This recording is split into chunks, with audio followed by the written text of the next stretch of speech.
Salutations, my friends. Well, Kaby Lake has hit the budget gaming scene with both barrels blazing. Is the new Pentium 4560 the rightful heir to the respected G3258? Perhaps. Is it the best value for gaming in the PC world?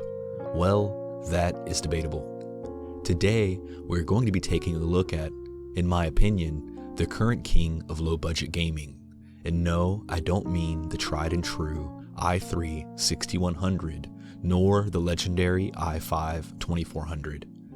No, my brothers and sisters of the PC master race, today I want to share with you an often overlooked, low-price gem of a gaming CPU that seems to fly right under the radar. Behold, the mighty Ivy Bridge i5. In particular today, we will be discussing the 3470.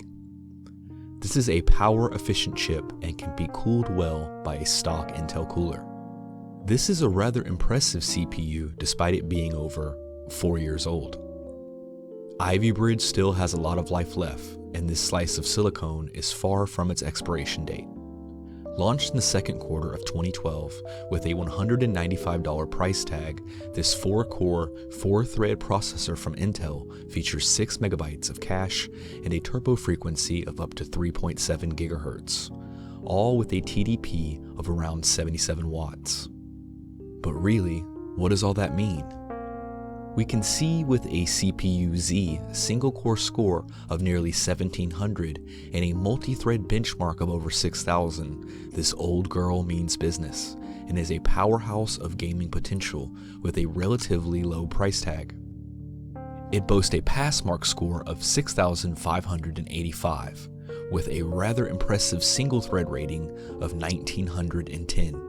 We can also see here on the FutureMark ranking of gaming CPUs, our 3470 outperforms not only the mighty i5 2500 and 2500K, but also the 2700K and the Skylake i5 6400. To delve into some more comprehensive testing, let's head over to User Benchmark and compare our Ivy Bridge to the shiny new Kaby Lake. Despite being nearly half the price, our chip is lagging around 1% behind the newest offering from Intel.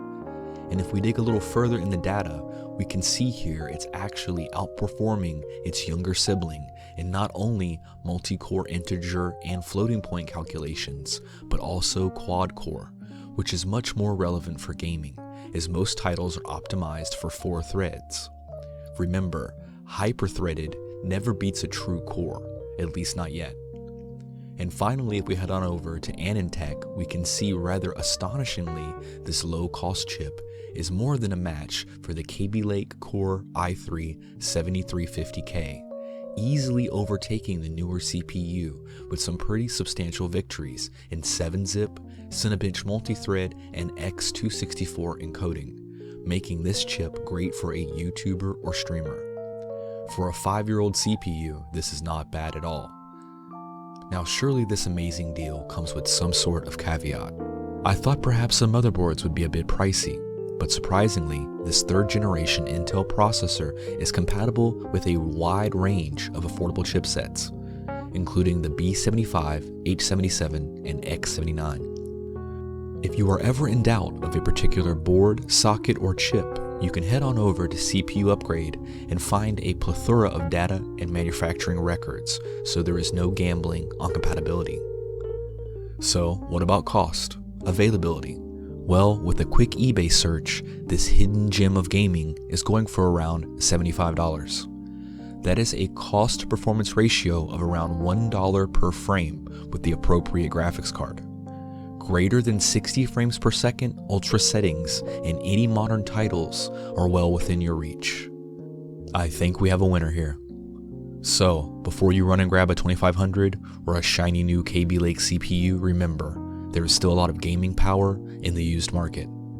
Alright guys, I hope you enjoyed this one. Subscribe for more and stay tuned, and I'll see you next time.